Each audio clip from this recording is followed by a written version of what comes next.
All right, you guys, here it goes. Anyways, there is something I wanted to share with y'all, and it has to do. Oh, let me see. Let me see how the best I can put this. Anger, resentment, um, unforgiveness. Okay, unforgiveness.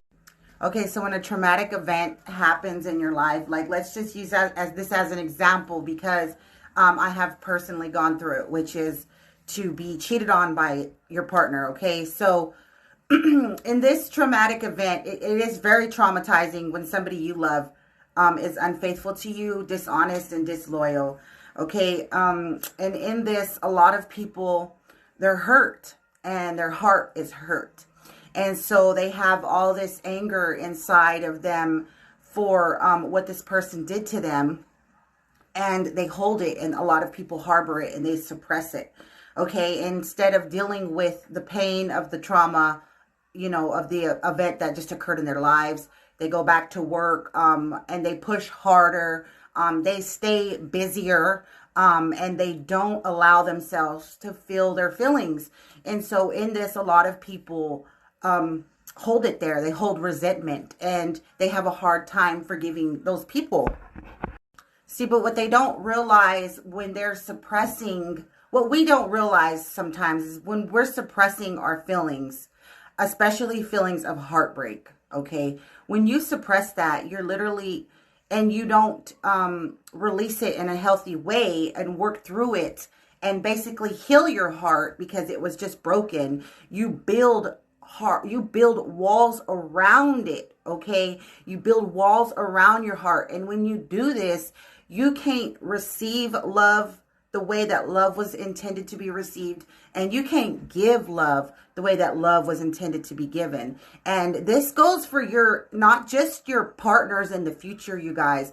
A lot of this can actually affect, your home, your family relationships, your relationships with your children. And the reason why I know this is because for so many years, my heart chakra was closed off and had walls around it. And I never knew why I couldn't hug my children the way that I wanted to. And I never knew why I couldn't empathize with other people around me when they were going through their own traumatic events. It was more like I didn't know how to react.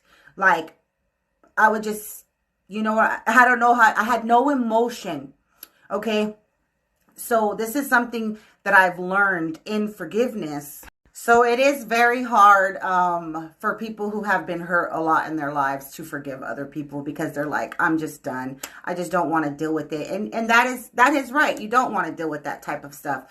But we definitely don't want to close our hearts off to the world, because when we close our hearts off to the world and we harbor anger, we emanate that into the world, with everybody that surrounds us, including our family.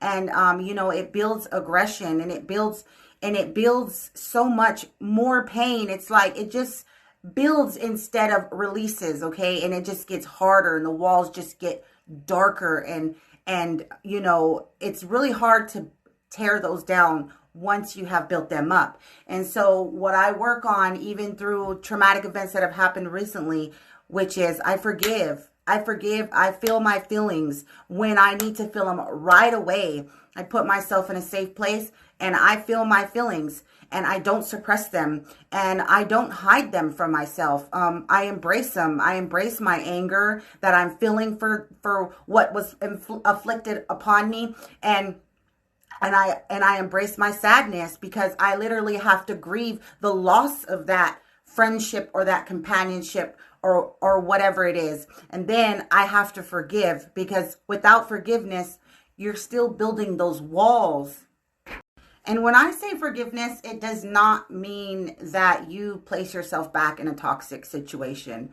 It just means that you release that from your heart instead of harboring it.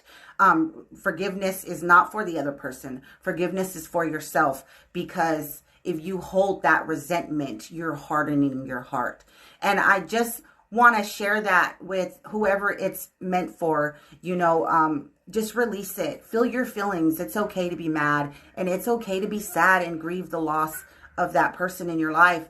And Just because you love somebody doesn't mean that you belong with them. And that's just the truth. You know what I'm saying? To me, God will always remove people who are not meant for you in your life. And it's not just people, it's situations, it's, you know, it's jobs, it's all kinds of things.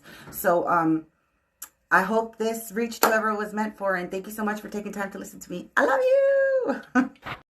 Oh, there's one more thing that I wanted to say before I let you go completely, which is one thing that I always share with my mom is when I'm in forgiveness is, you know, anger hardens the heart and it darkens the soul. So I don't know if who understands that, but